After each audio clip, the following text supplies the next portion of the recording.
The Blushing Lass was a quaint cafe that many young girls enjoyed visiting inside the outer part of the city. The cafe specialized in desserts, hosting a wide selection of cakes. When Han first entered this cafe, he was impressed by how the establishment was set up. It was very elegant, giving off what someone imagined a princess would experience.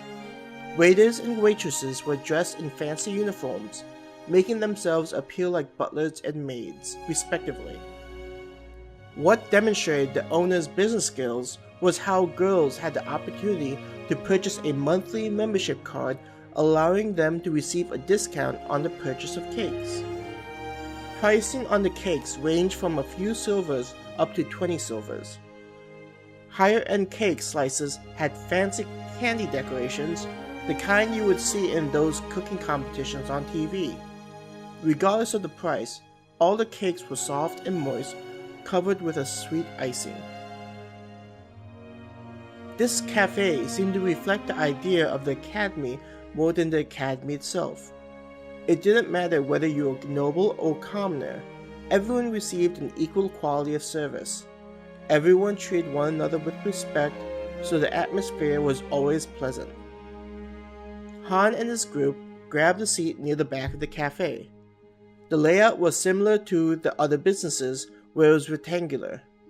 Compared to the other businesses, the Blushing Lass had an open ceiling layout, where the second floor was more like a ledge and freed up the upward space. Instead of having windows, there was plenty of artwork with forests and grassy fields. It gave the illusion that you were out enjoying the outside with friends. "Welcome. Will all of you be taking your usual teas?" A cute-looking girl in a maid outfit asked them once they settled themselves. "That would be great, Samantha," Lily answered. Lily was a commoner girl that grew up in an isolated village near the Elven Kingdom. She was originally very shy in the class, but after Celine had started to invite her to hang out with them, she started to open up. Specializing in long-range magic, she would often be in the rear of the group as she fired off ice magic.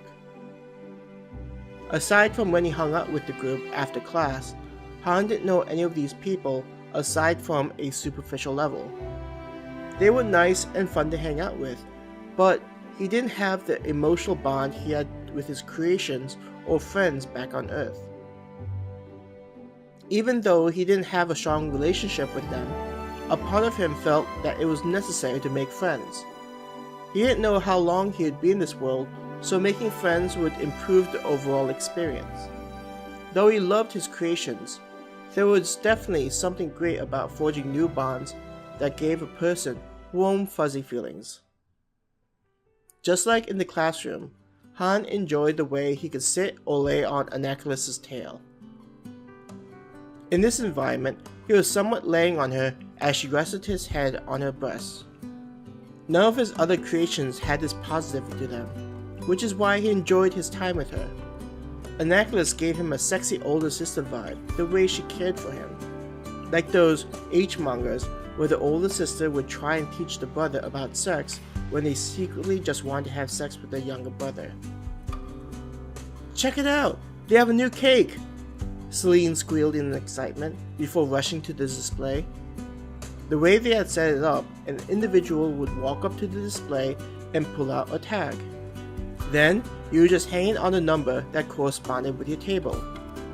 This would let the servers know what to bring to the table from the kitchen.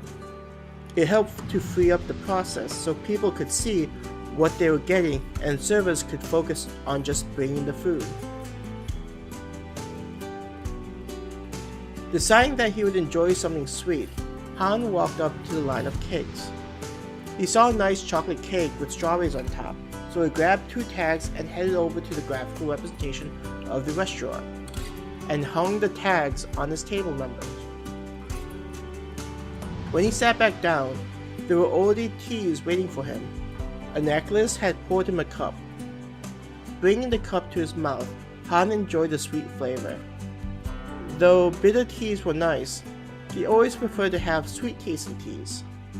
Even with ginseng tea, he would squeeze out a lot of honey into it. "I got you a chocolate cake with strawberries on it," Han told Annapolis after taking a sip of the tea. "You know me so well, Master," she said, kissing him on his cheek. "Are you sure you guys don't need a room?" Celine asked sarcastically. She enjoyed teasing Han about how intimate he always acted with his companions. Annapolis grabbed Han and pulled him closer to her and stuck out her tongue while saying, "I am not ashamed of letting the world know how much I love Master." "You're such a bro, Han," Celine said to Annapolis while shaking her head. "I would be so happy to be Master's older sister. I would look after him even more, and we could sleep with one another in the same bed as we grew up." Her eyes started to zone out as she grinned in bliss and breathed more rapidly while stroking Han's hair. The rest of Han's classmates stared at her with wide eyes as they tried to digest what was happening.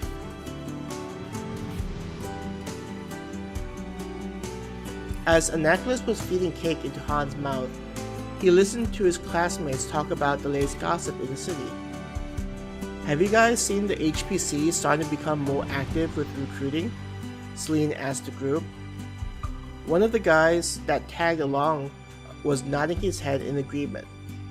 "Several of the priests cornered me and asked if I was regularly attending service. I was able to make up some excuse and get away from them before they could commit me to anything. I've started to hear more classmates talking about how they were planning on joining the church," the girl sitting next to the guy answered. "Why is this peculiar?" Han asked them, feeling a little confused. On Earth, there was always some religious group that was marketing the benefits of becoming a believer, so this behavior didn't seem unusual. "Well, the HPC was always an organization that stayed pretty mild and behind the scenes, especially inside the city," Celine answered.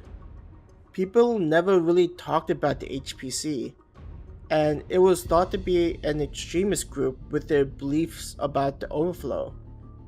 In the villages, years could go by without seeing one of the members stopping by. Those that experienced the same thing were nodding their head in agreement. The HPC mainly stuck close to nobility, so commoners were never really actively recruited," Lydia added. "I've been asked by several classmates who weren't nobles to come join them at one of their services," Lily said. Taking in another bite of the delicious cake, Han pondered, "What happens in these meetings and what benefit is there in joining?" "I'm not sure, but I've heard that the people that participate tend to change," Lydia mentioned. "There was this one girl that I talked with about various things, but after she came back from one of the services, she changed. I know that we only knew one another for a couple of weeks, but I thought we were becoming good friends," she muttered, looking depressed when she thought about losing a friend. Han had some thoughts go through his head.